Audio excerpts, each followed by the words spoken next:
Muito bem, nesta segunda-feira estamos aqui ainda com o doutor Francisco Armando Lacerda. E ele, como é um dos pioneiros assim, na medicina esportiva aqui em Campos, e eu perguntei a ele, e faço essa pergunta no ar, que um amigo comerciante, empresário, ele me disse, olha, eu vejo muitas críticas aí, a ex-diretoria do Americano por ter negociado lá o estádio Godofredo Cruz e tal. Vocês não falam nada, mas se não tivesse negociado, não teria hoje esse CT maravilhoso que está tendo lá no quilômetro 8 ou 10 da Campos de Vitória. Eu falei com ele, olha, eu nunca questionei e não questiono até em que condições foram feitas as negociações, se alguém levou dinheiro, se alguém levou vantagem ou não levou, isso não me interessa. Realmente, se não tivesse vendido, o Americano estava cheio de dívidas, todo mundo sabe disso, e não tinha dinheiro para pagar. Então, foi feita lá a negociação e o Americano ganhou esse espaço lá, está sendo construído lá. Eu já estive lá e vi que realmente a parte administrativa, a parte de hotelaria, enfim, o departamento médico, tudo é de alto nível, inclusive uma academia de ginástica. Agora, e estão prosseguindo as obras para a construção do novo estádio lá. Doutor Francisco Lacerda, o senhor, além de médico do Americano, o senhor já participou de conselho, da diretoria e tudo mais. Como é que o senhor vê isso? Foi uma boa Americano se transferir? Muita gente continua criticando, eu não vou lá porque não sei o quê. E o senhor me contou uma história aqui do seu pai, que eu acho que não tem alguém argumentar com alguma coisa contra isso. Luiz Cândido, hoje eu tenho 72 anos de idade. Comecei a gostar de futebol e a torcer fanaticamente pelo Americano, levado pelo meu pai. Quando eu tinha em torno de 5, 6 anos, eu ia assistir jogos do Americano enganchado nas costas dele, para ter altura para assistir o jogo. E eu vi isso na Rua de São Bento. E ele já torcia pelo Americano. Então, veja bem. Na Rua de São Bento? Na Rua de São Bento, no centro da cidade. Quando do advento do estádio Godofredo Cruz, o que aconteceu? O Americano foi para um campo de futebol, no meio de um canavial, do lado de um brejo, de um curral de vaca e de uma linha de trem. Hoje, o Parque Tamandaré, a cidade alcançou. Então eu vejo o futebol, na sociedade brasileira, ele participa da indução do progresso e da indução da cultura e da civilização do nosso povo. E eu acho que o Americano é um clube pioneiro por essas atitudes corajosas que as direções do Americano têm tido. E essa ida do Americano lá para o quilômetro 8, se eu não me engano, depois do aeroporto, isso, é uma atitude corajosa do Americano e vocês podem ter certeza, talvez eu não estarei vivo para ver isso, mas a cidade vai alcançar aquela região e as áreas do Americano serão extremamente modernas e atuais para, da agora, todos sempre, como são os estádios do Corinthians, como são os estádios do Palmeiras, do São Paulo, em São Paulo. Exatamente. E isso talvez tenha sido também uma das razões pelas quais o senhor se entusiasmou e se animou em retornar.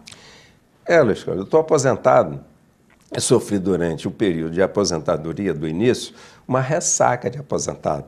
Ficava com raiva até de ter compromisso. Ter obrigação para fazer uma coisa já me gerava desconforto. Mas os seus clientes lá do grupo, do Plano Oase, lá não abrem mão. Não abrem mesmo, não.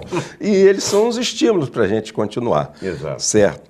E a presença da gente retornar ao Americano foi pelo trabalho brilhante que o Luciano está fazendo, a coragem da administração, do Edinho Rangel, do César e todos que contribuíram para a venda do estádio, que solucionou problemas financeiros graves do Americano, hoje viabilizou o Americano novamente como um clube de futebol moderno e tem instalações moderníssimas.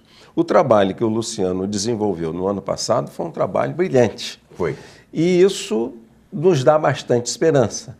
O que nos faltou e nos falta, como toda atividade humana, tem política. É verdade. E o finado, o homenageado, grande benemérito americano, Foi Eduardo. Eduardo Viana, Exato. o caixa d'água. Isso. Era o nosso mentor político. Então você tem um jogo de força, isso é um jogo de força. Então você tem que ter base política para ter sustentação. Se você não tiver isso, em qualquer atividade que você for na vida, você não vai dar certo. Você precisa de suporte político. Hoje é o que falta, não só ao americano, mas falta ao futebol de campos. Essa eu exposo, sempre exposei e manifestei isso na reunião onde estava Antônio Neme, Chebab,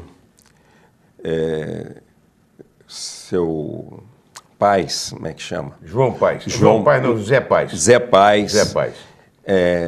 Alceu Teixeira, os grandes Beneméritos. Oswaldo Pova, Isso. grandes beneméritos e mentores e sustentadores do americano.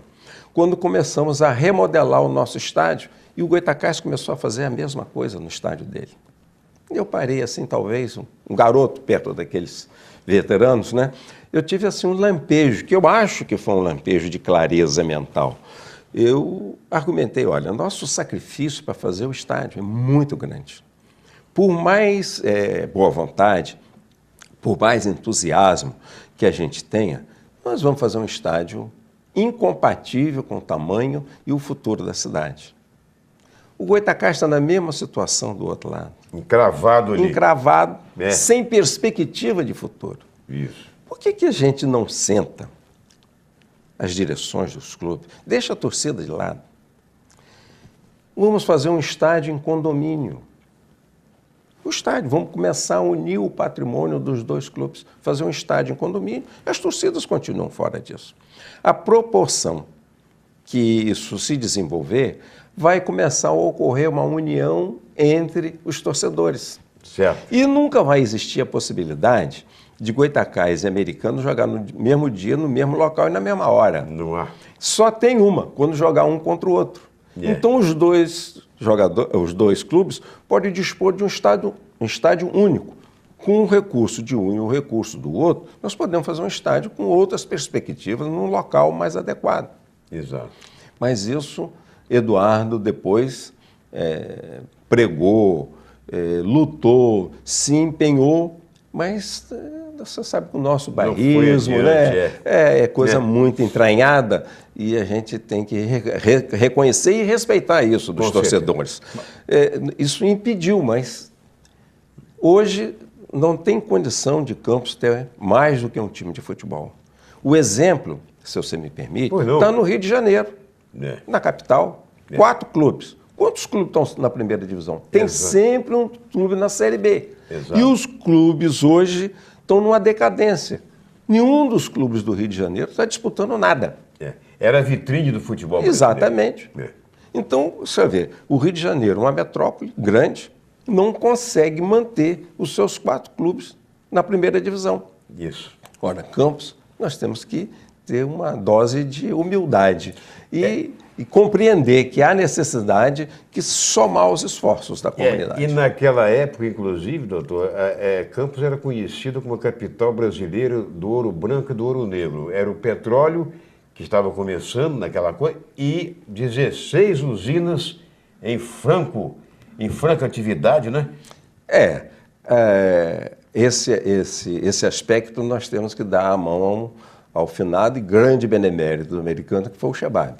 Que o Chebab capitaneava e liderava os negócios de açúcar. Então, as usinas de açúcar, os negócios do açúcar, o comércio, a produção do açúcar, esses empresários que eram o sustentáculo do americano. Exatamente. E que fez o americano um time glorioso. Em que se jogar contra o americano era uma dificuldade. Tinha que se pensar várias vezes para enfrentar o americano. Exatamente. Porque era um clube que oferecia resistência e tinha qualidade de futebol para apresentar. Eu me lembro até de uma... Estamos encerrando já o programa, mas eu me lembro a primeira embarque de açúcar que foi pelo Porto de Tubarão em Vitória. Eu fui, inclusive, cobrir na ocasião. E realmente era um comércio muito grande de açúcar, começou a exportar aquela coisa toda. Mas só para a gente encerrar, o senhor dizia que é necessário que haja uma melhoria ou que se crie, por exemplo, vias de acesso melhor veja bem, o sucesso do americano e também da cidade depende das vias de acesso. Nós não podemos ter uma cidade crescendo como está hoje, de uma maneira caótica, com ruas estreitas. Você vê que tem bairros já a distâncias com mais de 6 quilômetros distante do centro da cidade, que para se chegar lá é uma dificuldade, você vai por vielas andando. Então, dirigindo, transporte coletivo péssimo, não tem uma distribuição racional de transporte, nem via para passar veículos de grande porte. E às vezes a gente até dirigindo se confunde até para voltar, para sair do bairro. Fica num amaranhado, você não tem uma via de referência para sair. Então, a colocação do americano lá no quilômetro 8, ela é favorável porque tem a BR-101, que futuramente vai ser municipalizada. Isso. Então, e tem vias ainda primárias, e terrenos e áreas ainda que podem ser trabalhadas sobre um aspecto urbanístico para dar uma grande via de acesso. E fala-se até de criar uma linha férrea para que um trem vá até lá perto. Um transporte coletivo de massa que tem que ir da periferia da cidade de um extremo ao outro. Exato. Então é o futuro do americano e é o futuro da cidade. O sucesso do americano vai ser o sucesso de Campos. Muito bem.